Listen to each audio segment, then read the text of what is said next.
Saúde a amada igreja com a paz do Senhor, amém? Amém. Meus irmãos, vamos abrir as nossas Bíblias lá no livro do evangelista Marcos. Livro do evangelista Marcos, capítulo de número 2. Nós iremos ler os versos de número 1 ao verso de número 12. Livro do evangelista Marcos, capítulo de número 2.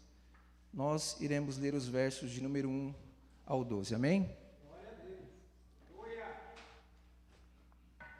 E diz assim o texto: dias depois entrou Jesus de novo em Cafarnaum, e logo ocorreu que ele estava em casa. Muitos afluíram para ali, tantos que nem mesmo junto à porta eles achavam lugar, e anunciava-lhes a palavra. Alguns foram ter com ele, conduzindo um paralítico, levado por 4 homens, e não podendo aproximar-se dele, por causa da multidão, descobriram o eirado no ponto correspondente em que ele estava, e fazendo uma abertura, baixaram o leito em que jazia o paralítico doente. E vendo-lhes a fé, Jesus disse: Filho, os teus pecados estão perdoados. Mas alguns dos escribas que estavam ali sentados arrazoavam em seu coração, dizendo: Por que fala este deste modo? Isto é blasfêmia. Quem pode perdoar pecados, senão um que é Deus? E Jesus, percebendo logo por seu espírito que eles assim arrazoavam, disse-lhe: Por que arrazoais sobre estas coisas em vosso coração? Qual é mais fácil, dizer ao paralítico: Estão perdoados os teus pecados, ou dizer: Levanta-te, toma o teu leito e anda? Ora, para que saibais que o Filho do Homem tem sobre a terra a autoridade para perdoar pecados, disse ao paralítico: Eu te mando, levanta, toma o teu leito e vai para a tua casa. Então ele se levantou e no mesmo instante, tomando o leito, retirou-se à vista de todos, ao ponto de todos que ali estavam se admirarem e darem glória a Deus, dizendo: Jamais vimos coisa assim. Até aqui, meus irmãos, louvado seja o nome santo do Senhor. E antes de iniciarmos aqui a nossa ministração, eu gostaria de propor um tema para a nossa mensagem, para que ela sirva de norte, para que nós possamos assim compreender esse texto. E o nosso tema da nossa mensagem é: qual é o propósito de Deus no culto para as nossas vidas? Qual é o propósito de Deus no culto para as nossas vidas? Assim sendo, queridos, o texto que nós acabamos de ler, ele terá o seu anúncio principal voltado aqui para a cura do paralítico de Cafarnaum. Este é o propósito primário deste texto: revelar o poder de Jesus através da cura do paralítico de Cafarnaum. E hoje, nesta manhã, nós iremos juntos, como igreja, percorrer sobre esses ensinamentos que Jesus ele deseja nos passar através desse milagre. E a porção desse texto que meditamos agora, queridos, diz que outra vez Jesus ele havia voltado à cidade de Cafarnaum. Como todos nós sabemos, Cafarnaum era ali uma cidade que tinha uma conexão muito forte com Jesus, era estrategicamente muito importante, geograficamente também, para a expansão do ministério de Cristo. E ali nesta cidade, diz o texto que Jesus ele repousava numa casa. E tomando ciência da notícia de que Jesus ele estava nessa casa em Cafarnaum, diz a palavra de Deus que os habitantes dessa cidade afluíram-se, ou seja, esses habitantes eles foram de encontro a Jesus e ali aglomeraram-se dentro e no entorno da casa, ao passo de não caber mais ninguém nas dependências desse lugar. E é interessante, queridos, que em meio a esse alvoroço, que em meio a este contexto aqui que nós lemos, diz a palavra de Deus que Jesus, ele lhes ensinava a palavra, ou seja, Jesus aqui na casa ao qual ele estava ministrando a palavra de Deus aos corações daquelas pessoas que ali estavam. E aqui, igreja, já nos versos de número 1 ao 2, nós teremos, já no início dessa meditação, uma informação extremamente relevante para que nós possamos, assim, compreender este milagre.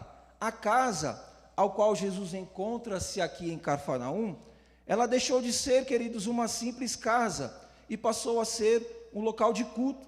Aí você deve estar perguntando, mas irmão Jair, quais são as relações que tem a casa de Jesus, quais são os elementos litúrgicos que havia na casa onde Jesus estava, para que assim você possa afirmar que essa casa, estava ocorrendo ali um culto nessa casa.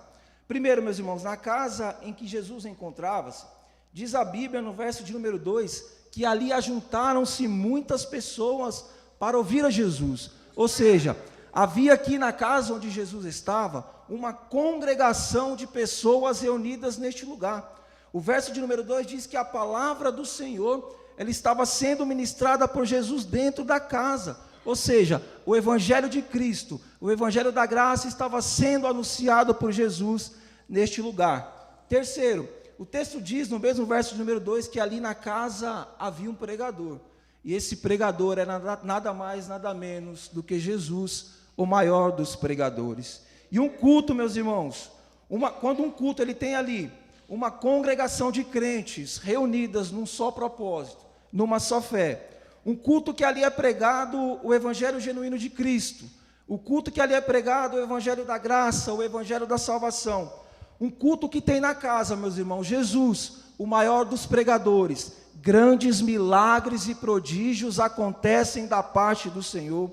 Meus queridos, se Jesus ele estiver nesta manhã, nesta casa, no nosso culto, como sendo o centro de toda adoração, se Jesus ele estiver nessa manhã como sendo a primícia de todas as coisas, se nós estivermos aqui numa só fé, numa só comunhão, com o intuito de adorar e glorificar ao Senhor, a glória de Deus ela desce e se manifesta nesse lugar. Assim, igreja, como nós observamos, o culto aqui na casa onde Jesus está, ele está acontecendo. A igreja está cheia, a palavra de Deus está sendo pregada nesta casa. E a narrativa segue nos informando, dizendo que em meio a este cenário, trouxeram-lhe a Jesus um paralítico, carregado por 4 pessoas. Assim Marcos continua nos dizendo que o paralítico, não podendo ali se aproximar-se de Jesus por conta da multidão que ali estava, subiram então este homem ao telhado, conduzido por 4 homens, e destelhando parte do telhado, desceram um paralítico justamente onde estava Jesus. E vendo-lhes a fé, meus irmãos, Jesus disse ao paralítico: filho, perdoados estão os teus pecados. E baseados, meus queridos, nessas revelações, nós teremos a segunda compreensão que o texto ele vai nos trazer. E a segunda compreensão é que para uma pessoa chegar ao culto até Jesus, em algumas situações, como no caso aqui do paralítico, nós precisaremos conduzi-las até o Senhor. E do mesmo modo, em algumas situações, haverá momentos em nossa vida, na nossa caminhada com Cristo, que nós precisaremos ser carregados, assim como foi aqui com o paralítico de Cafarnaum. O texto diz que o paralítico, ele só conseguiu chegar ao culto ali na casa onde estava Jesus. Ele só conseguiu chegar ali aos pés de Jesus, porque ele foi conduzido, carregado por 4 pessoas. Ou seja, ele precisou, igreja, ser locado do lugar onde ele estava para encontrar-se no culto com o Senhor Jesus. E que Deus deseja nos revelar aqui através dessa palavra, é que na nossa caminhada com Jesus, é que na nossa caminhada com Cristo, nós precisaremos e precisamos uns dos outros, seja para conduzir alguém ao culto, como no caso aqui dos homens que levaram o paralítico a Jesus, ou outrora para ser levado a Jesus, para ser levado ao culto, como na condição do paralítico. É importante, devemos enfatizar aqui, igreja, que essa aplicação, ela cabe sem dúvidas nenhuma para o nosso contexto de igreja, porque o verso de número 5 diz aí: e vendo-lhes Jesus a fé, ou seja, o pronome lhes aí encontra-se no plural. Assim, os 5 envolvidos aqui no milagre da cura do paralítico, eles faziam parte de uma mesma igreja, de uma só fé, que era a fé em Cristo Jesus. Contextualizando sem ferir o texto, essas 5 pessoas envolvidas aqui nesta perícope, faziam parte de uma mesma igreja, ao qual revela-nos, irmãos, categoricamente, a necessidade de carregarmos e conduzirmos uns aos outros em direção a Cristo em direção a Jesus. Igreja, minha mãe, ela serviu e serve hoje no ministério muito tradicional, muito conhecido, há mais de 25 anos. E por um período, antes de eu casar, eu passei ali um tempo com a minha mãe, e observei com os meus próprios olhos, pastor André, as maravilhas que essa mulher fazia através da graça e da misericórdia do Senhor. As pessoas, elas vinham de madrugada, batendo na porta da minha casa, onde eu morava com a minha mãe, e chamá-la para que ela fosse ali orar por um enfermo, orar por uma pessoa que estivesse ali endemoniada, orar em prol de uma família que estivesse ali passando por algumas dificuldades. E para a honra e glória do Senhor, irmãos, algumas dessas pessoas que ela ali atendeu, algumas dessas pessoas que bateram na minha casa, na casa da minha mãe de madrugada, e pediram ali um socorro, essas pessoas, elas foram agraciadas por Cristo, através desse humilde trabalho da minha mãe, e por incrível que pareça, queridos, hoje serve ao Senhor. Entretanto, em meados de 2005, minha mãe, ela caiu numa forte, profunda depressão, ao passo que eu pensei que minha mãe, ela fosse falecer. Minha mãe, ela não tinha mais vontade de viver, minha mãe, ela não tinha mais vontade de cuidar da família, minha mãe, ela não tinha mais vontade de fazer a obra do Senhor, minha mãe, ela perdeu a vontade de ir ao culto, minha mãe, ela perdeu a vontade de ir à igreja, enfim, minha mãe, mesmo que consciente, ela está com consciente e com vida, ela estava ali vegetando em cima de uma cama, esperando a morte, ela bater a sua porta. Foram meses difíceis, meus irmãos, foram meses turbulentos, foram meses angustiantes, ao qual o conformismo com a derrota, ele já havia adentrado o meu coração. Mas mediante essa situação de dificuldade, ao qual a minha mãe, ela passava, os irmãos da igreja dela se disponibilizaram para nos ajudar nessa empreitada. E ajudando esses irmãos, eles iniciaram ali na minha casa, na casa onde eu morava com a minha mãe, iniciaram campanhas, iniciaram ali orações frequentes na casa onde minha mãe estava, para que assim a saúde dela, física e espiritual, pudesse ali ser restaurada. Todos os dias, igreja, a igreja ela vinha à noite até a minha casa, os irmãos iam lá de manhã, oravam, à noite eles vinham, pegavam ela de carro, conduziam para o culto. Eu ainda não estava convertido, não havia sido convertido, eu não entendia essa situação, mas eles vinham de manhã, oravam, à noite eles vinham, pegavam ela em casa, carregavam, levavam, não tinha carro na época, conduziam ela para o culto, traziam ela para o culto, e enfim, com a ajuda dessas pessoas, que ali se dispuseram para ajudar a minha mãe a ir ao culto, e nos ajudar pela graça do nosso Deus, hoje a minha mãe, ela está mais assídua do que nunca na obra do Senhor. Mas o que eu quero passar aqui, igreja, nesta manhã, através desse testemunho e da palavra que nós estávamos aqui ministrando. Minha mãe, ela conduziu muitas pessoas ao culto, mas chegou o momento e o instante que ela precisou ser carregada para o culto até Jesus, como foi no caso aqui do paralítico de Cafarnaum. E sabe por que a morte, ela não venceu a minha mãe e não vencerá a minha mãe? Porque ela foi conduzida ao culto, e nesse culto havia Jesus, e se um culto estiver Jesus como centro de toda adoração, a vitória é certa. Se Jesus estiver no culto, meus irmãos, a saúde é restaurada, a depressão vai embora, a morte se transforma em vida, o choro se transforma em alegria, o pecador se arrepende, o pecador se arrependendo, há salvação no poder que há no nome de Jesus. Meus irmãos, Deus, através dessa palavra neste culto, deseja falar ao coração a dois tipos de crentes nessa manhã. O primeiro tipo de crente é você que está em condições físicas e espirituais para conduzir alguém ao culto. Se você estiver, meus irmãos, com essas condições, se você estiver apto para a boa obra, segure um leito, conduza um paralítico até os pés de Jesus, interceda por ele, ore por ele, jejue por ele, para que essa pessoa ela vá de encontro a Jesus. Disponha-se, coloque a sua fé em prática, rompa barreiras, suba no telhado, desça ao telhado, destelhe um telhado e conduza um pecador aos pés de Jesus. Louvado seja o nome santo do Senhor. E o segundo tipo de crente, irmãos, que Deus deseja falar nesta manhã, é você que não está em condições físicas e espirituais e não consegue ir ao culto e permanecer em Jesus com as suas próprias forças, como foi no caso aqui de minha mãe. Se assim você encontra-se, queridos, peça para alguém lhe carregar para o culto. Se assim você encontra-se, peça para alguém lhe ajudar em oração. Se assim você encontra-se, peça para alguém ler a palavra com você. Peça para alguém interceder, orar com você. O apóstolo Paulo aos Efésios, lá no capítulo 3, diz: procurem conservar entre vocês a unidade que o Espírito Santo produz com laços de paz.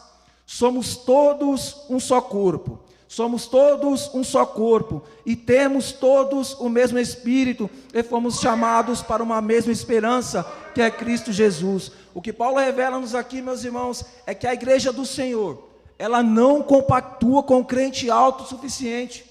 O que Paulo não revela aqui é que a igreja do Senhor, ela não compactua com o crente individualista, não com o crente solitário, não, a igreja não compactua, meus irmãos.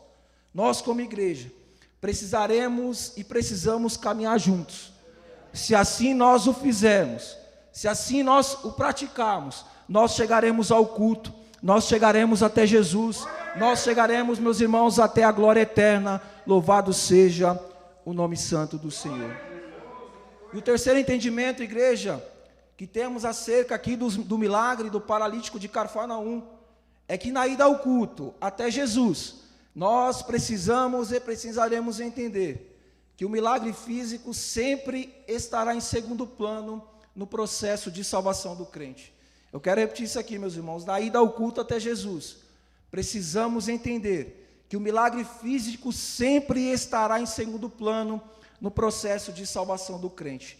O texto diz, igreja, que após ali, os 5 homens romperam as barreiras, a multidão, as dificuldades para se chegar até Jesus. Diz o texto que esses 4 homens, subiram o paralítico ao telhado, destelharam o telhado e desceram o paralítico exatamente onde encontrava Jesus. E Marcos segue nos dizendo que vendo isso, vendo-lhes a fé, disse ao paralítico: filho, perdoados estão os teus pecados.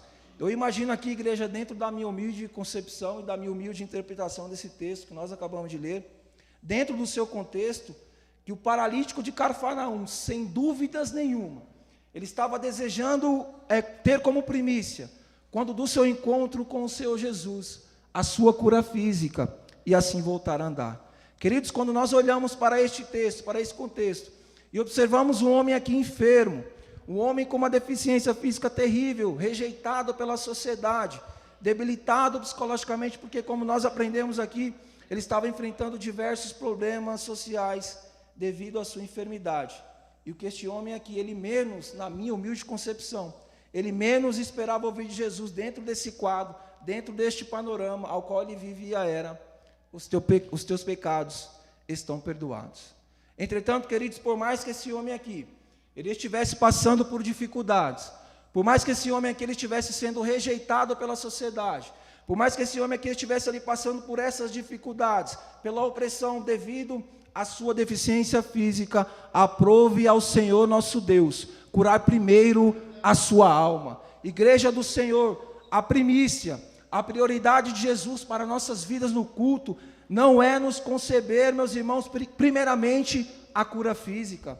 A prioridade do Senhor Jesus para as nossas vidas não é nos dar bênçãos materiais, não é nos dar carro zero, não é nos dar casa na praia, não é nos deixar rico. A prioridade de Jesus no culto, meus irmãos, é primeiramente agraciar o pecador com o perdão dos seus pecados e a cura para a sua alma. Aleluias! Porque porventura, igreja, teria Jesus aqui o interesse de curar somente o estereótipo desse homem?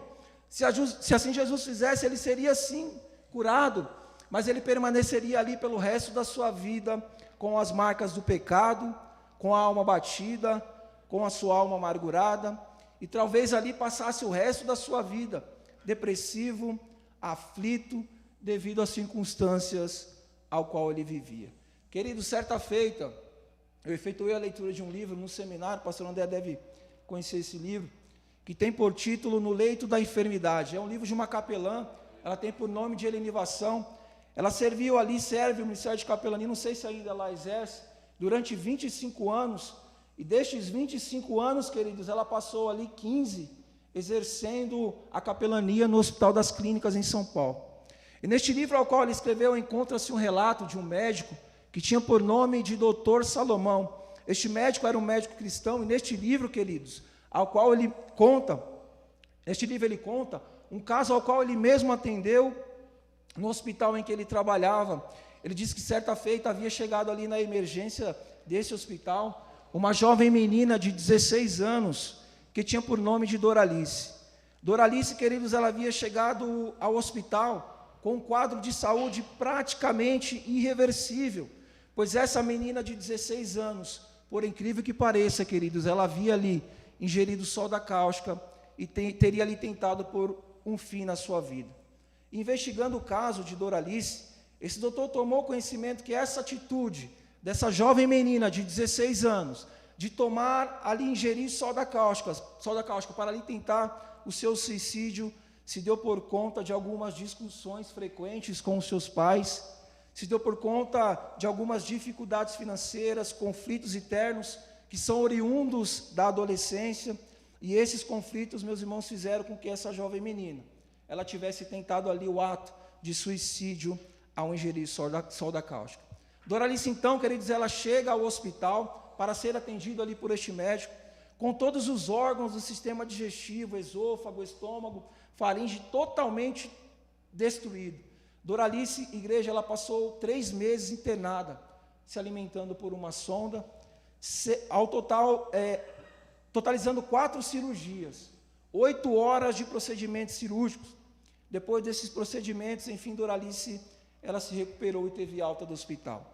A cirurgia de Doralice, queridos, segundo o relato do próprio Dr. Salomão, foi um sucesso, digna ali de ser apresentada num congresso que haveria de vir.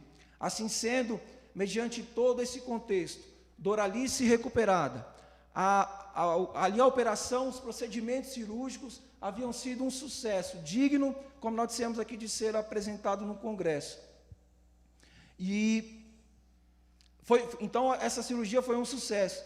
E os médicos ali, eles estavam se preparando já, como nós dissemos, para apresentar os seus êxitos, as suas habilidades cirúrgicas, quando de repente, queridos, mediante todo esse contexto, este médico, o Dr. Salomão, ele recebe um chamado do hospital ao qual ele trabalhava, né, pedindo ali uma solicitação de comparecimento para a emergência do hospital. Quando ele chega para atender, quando ele chega ali no hospital, ao qual ele trabalhava, na entrada da emergência, ele teve ali uma surpresa.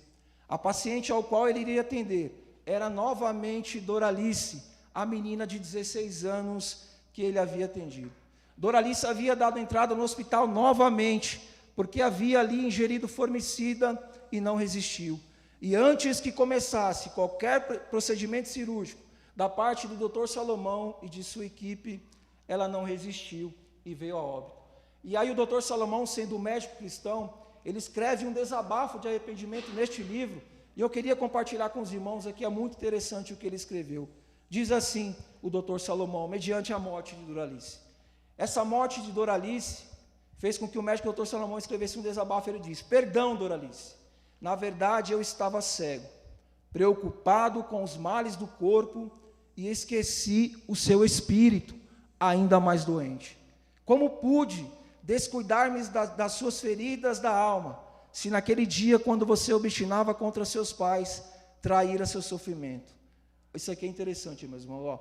É o eterno engano dos cirurgiões, que palpam tumores e não se lembra que há um coração oculto vibrando em ânsia, em sofrimento e sonhos. Meus queridos, mais do que a cura física, mais do que os habilidosos médicos aqui, mais do que anestesistas e bisturis, Doralice, ela necessitava era de uma cura para a alma.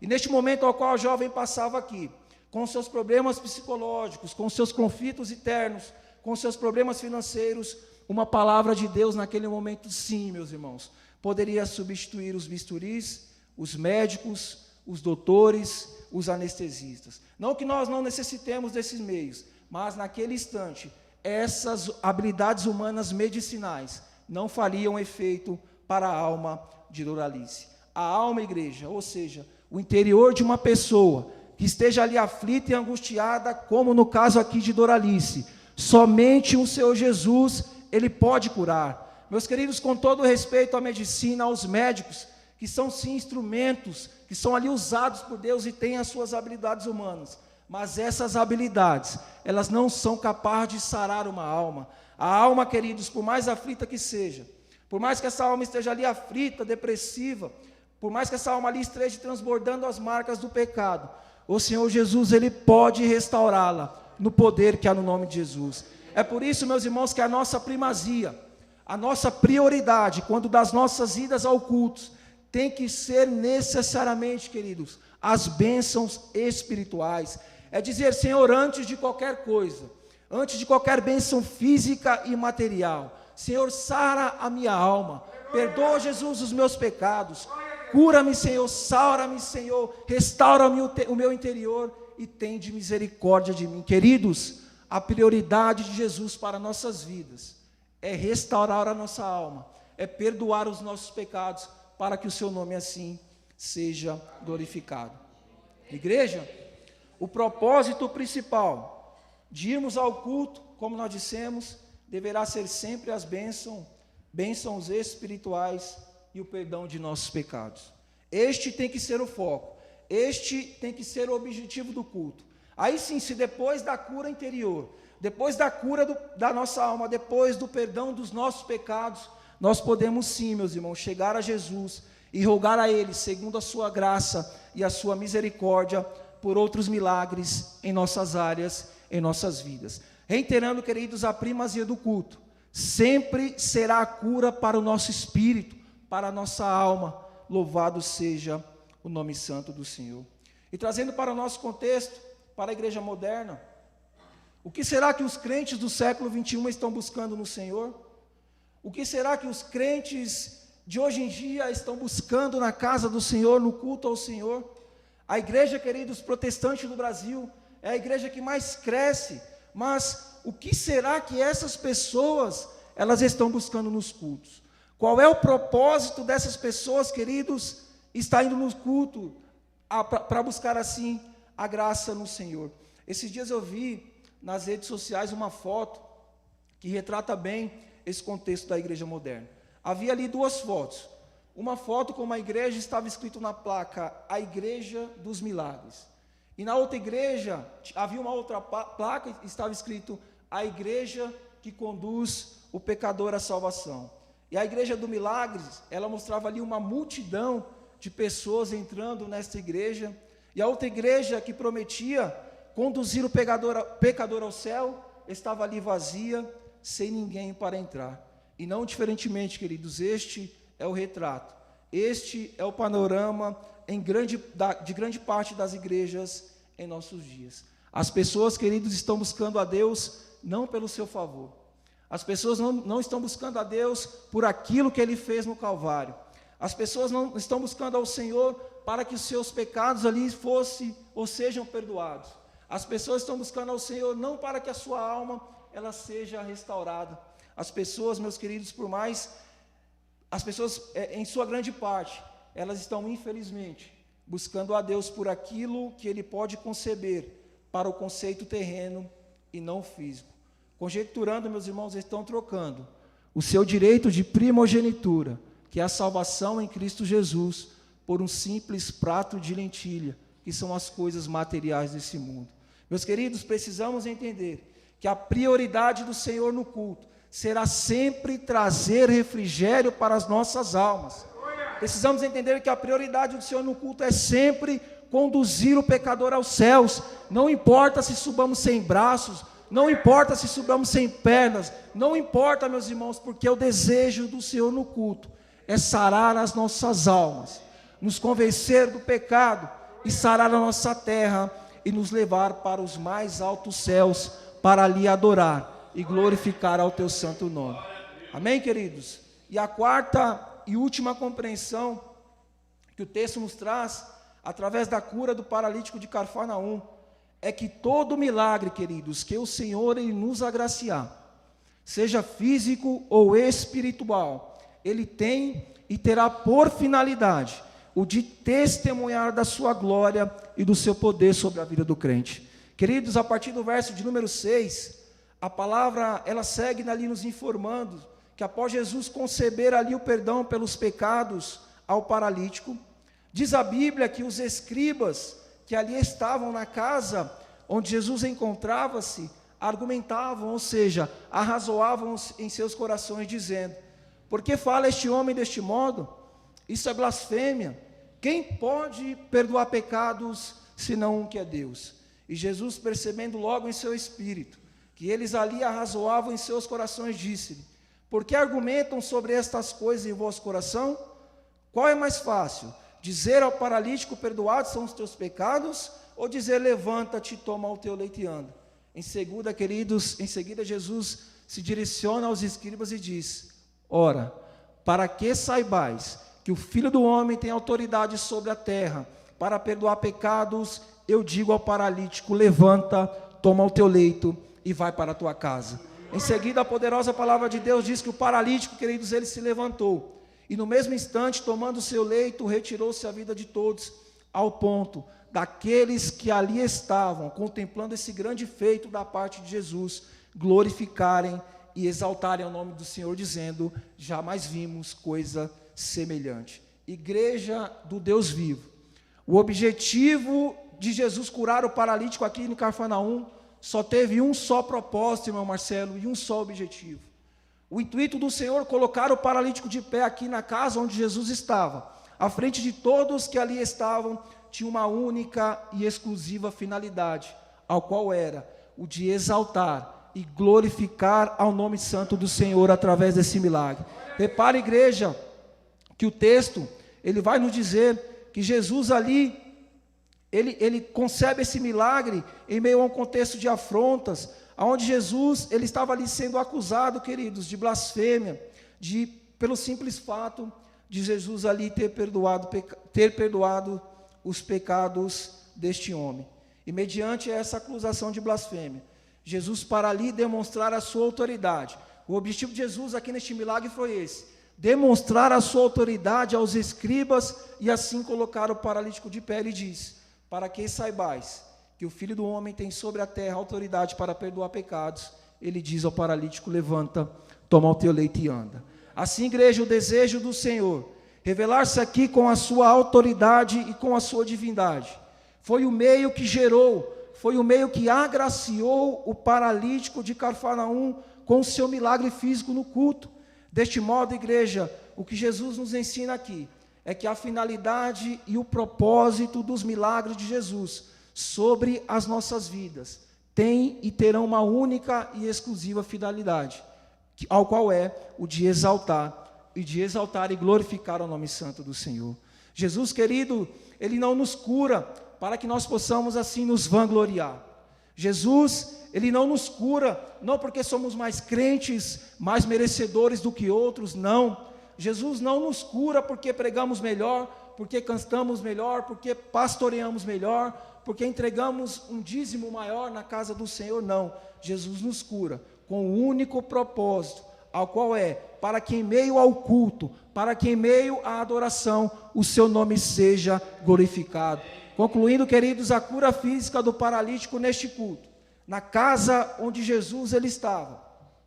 Jesus queria expressar ali através desse milagre, dizer aos escribas: olha, eu vou perdoar, eu vou curar, eu vou colocar este homem de pé, com uma única e exclusiva finalidade, o de revelar a vocês aí, seus incrédulos, que eu sou Cristo, o Filho do Deus Altíssimo, e tenho poder nos céus e na terra para perdoar pecados. O que Jesus estava querendo expressar aqui no culto, na casa onde Jesus encontrava-se, era dizer aos escribas através desse milagre: olha, eu vou perdoar, eu vou curar, eu vou colocar este homem de pé, com um único e exclusivo propósito, o de revelar a vocês que aqui está o Messias, o prometido, o desejado de todas as nações, e tem o poder nos céus e na terra para perdoar pecados. Aleluias, louvado seja o nome santo do Senhor.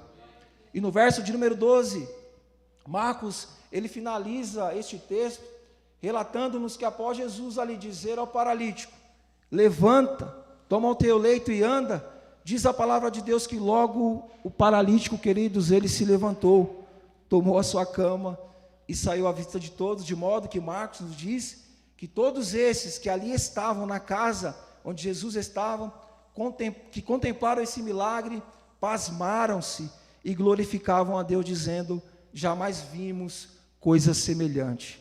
Ou seja, queridos, o propósito de Jesus, para que ele fosse aqui glorificado através desse milagre, ele se cumpriu através da cura do paralítico de Cafarnaum. E assim, queridos, o nome de Jesus, ele foi ali por todos que estavam no culto, na casa onde Jesus estava, glorificado e exaltado para a honra e glória do Senhor. Assim, igreja, o Senhor Jesus nos ensina que tudo o que recebemos no culto, o Senhor Jesus nos ensina aqui que tudo o que recebemos em nossas vidas, seja uma bênção espiritual, ou seja uma bênção física, estas coisas terão por finalidade o de exaltar e glorificar ao nome santo do Senhor. O apóstolo Paulo diz na carta de Paulo aos Romanos: porque dele, por ele e para ele são todas as coisas. Isso quer dizer que se nós formos agraciados no culto, com a cura física ou com a cura espiritual, toda honra e toda glória, queridos, tem que ser dada a Jesus. Se nós formos, queridos, no culto, agraciados na nossa vida profissional, no âmbito ministerial ou nossa vida familiar, toda honra e toda glória tem que ser dada a Jesus. E se você, queridos, foi agraciado com as bênçãos do Senhor, glorifique a Ele, exalte a Ele, enalteça o nome dEle, engrandeça Ele, diga para as pessoas: olha, foi o Jesus que me curou, foi Jesus que me salvou, foi Ele que me abençoou, porque o propósito do milagre em nossas vidas é esse, o de exaltar e glorificar ao nome santo do Senhor, porque os milagres de Deus em nossas vidas e no culto só terão, como nós dissemos, o único propósito, o de exaltar e o de bendizer ao nome santo do Senhor. Meus queridos, através dessa palavra, nós aprendemos nessa manhã, primeiro, que nas nossas idas aos cultos, Jesus esteve e sempre estará numa liturgia ao qual Ele seja adorado e exaltado, derramando da sua graça e da sua bondade. Segundo, aprendemos que na ida ao culto, em algumas ocasiões, precisamos e precisaremos uns dos outros para chegar até Jesus. Como nós dissemos, haverá momentos na nossa caminhada com Cristo, em que chegaremos até a igreja com as nossas próprias forças, mas será um momento em que nós precisaremos, assim como foi com o paralítico de Cafarnaum, ser carregado até Jesus. Terceiro, aprendemos que quando chegamos ao culto, seja carregado ou conduzindo uma pessoa para a igreja, precisamos entender que o desejo do Senhor é primariamente curar as nossas almas, sarar a nossa terra, perdoar os nossos pecados, antes de qualquer milagre físico.